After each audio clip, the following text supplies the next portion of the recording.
Hello' দোস্তু, এইটো চাংচাৰী ভাইটি এজনৰ 2 তলা কেণ্টেনাৰ। এইটো ৰেষ্টুৰেণ্ট খুলিব, ইয়াৰ চিৰিটো আজি বনাই আপোনালোকে চব ৰং কৰা নাই, কি সুন্দৰকৈ বনাই দিয়া হৈছে। ইয়াৰ পৰা আপোনাৰ উঠি যাব ওপৰলৈ, এনেকৈ ধৰণে গৈ থাকিব আপোনাৰ এনেকৈ গৈ থাকিব ওপৰত গৈ পেলাই ওপৰত পাবগৈ। চব কি ধুনীয়াকৈ ওপৰতো এইটো ৰেষ্টুৰেণ্ট খোৱা বোৱা ব্যৱস্থা হ'ব। ইয়াত কালিকৈ ইয়াৰ ওপৰৰ ফ্ল'ৰটো বনাই দিয়া হ'ব। চাইছেনে কি সুন্দৰকৈ এইটো বনাই থকা হৈছে। চাংচাৰী ভাইটি এজনৰ ৰেষ্টুৰেণ্ট হয় এইটো।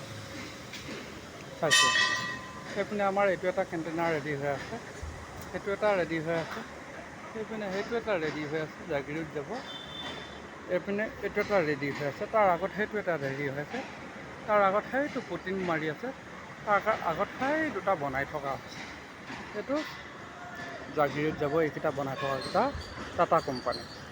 এইটো হৈ গ'ল চাংচাৰী ভাইটি এজনৰ ৰেষ্টুৰেণ্ট। এইটো সম্পূৰ্ণ বনাই থকা হৈছে। এতিয়া মই নামি গৈছোঁ, এইটো হৈ গ'ল চিৰিটো। চাওক আপোনালোকে